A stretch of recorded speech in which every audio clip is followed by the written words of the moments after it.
Bonjour à tous, voici une nouvelle vidéo pour vous partager ma compréhension des polarités yin-yang dans les duos de flammes jumelles.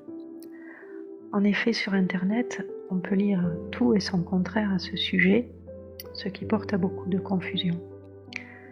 Alors je tiens à repréciser que, bien sûr, je ne détiens pas de vérité absolue et que je vous partage uniquement ce que m'a inspiré ma propre expérience et le sens que j'y ai trouvé, en espérant que cela puisse vous éclaircir afin de mieux avancer et de mieux comprendre ce parcours.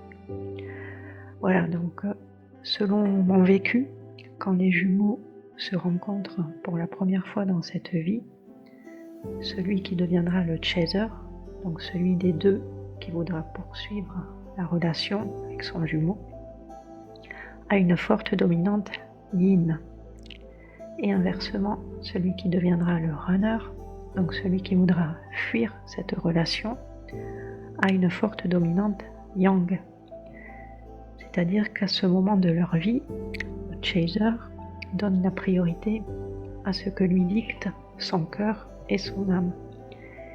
Il effectue ses choix de vie guidés par ses émotions, par ses passions, par sa spiritualité.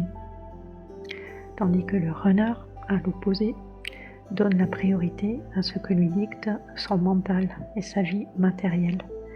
Il effectue ses choix de vie guidés par sa raison, par son travail, par son statut social.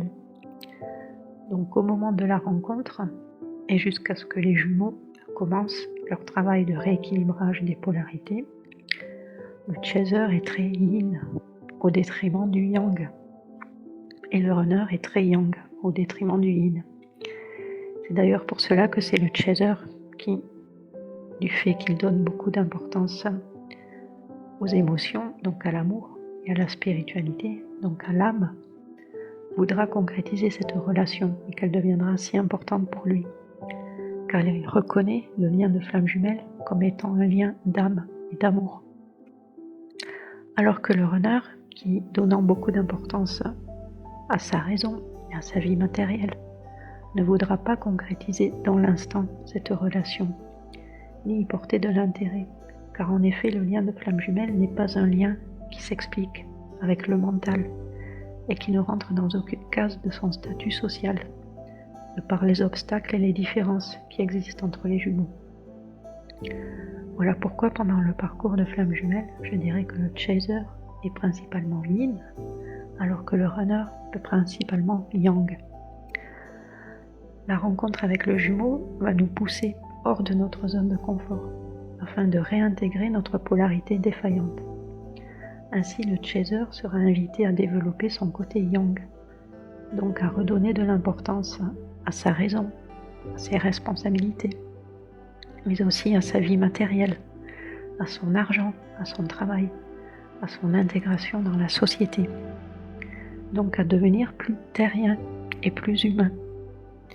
Le runner, quant à lui, est invité à développer son côté yin, donc à redonner de l'importance à ses émotions, à ses envies, mais aussi à sa connexion, à sa spiritualité, à s'ouvrir aux disciplines énergétiques et holistiques, et à se détacher de l'influence de la société, donc à devenir plus céleste et plus divin. Car n'oublions pas que le parcours de flamme jumelle est avant tout un parcours initiatique, de rééquilibrage, afin de devenir l'homme ou la femme de la nouvelle terre, c'est-à-dire un terrien divin, reconnecté à l'énergie christique d'amour et de sagesse universelle, et formant un couple sacré avec son double éternel.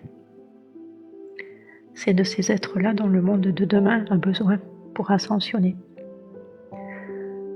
Cependant, selon la loi universelle que tout se manifeste dans sa polarité contraire sur Terre par rapport à sa polarité du ciel, le chaser est à l'origine à prédominance yang et le runner est à l'origine à prédominance yin.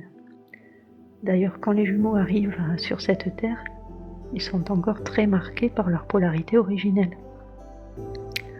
En effet, durant leur enfance, le futur chaser est profondément yang et le futur runner profondément yin. Le futur chaser est un enfant très intelligent qui donne de l'importance à ses études.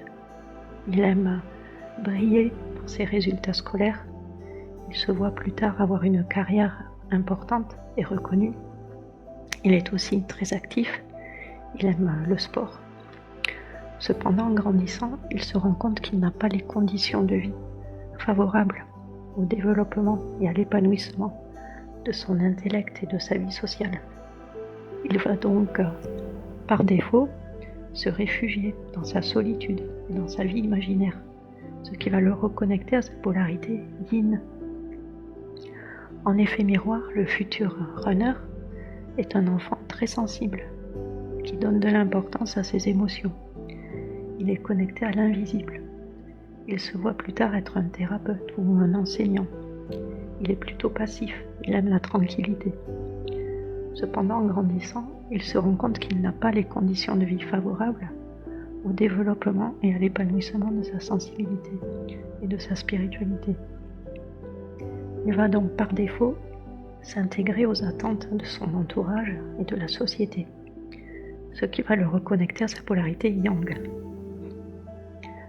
Voilà donc en résumé, selon mon observation, le chaser est à l'origine yang, devient yin par défaut, et c'est le parcours de flamme jumelle qui lui permettra de retrouver son yang originel et d'équilibrer ses polarités.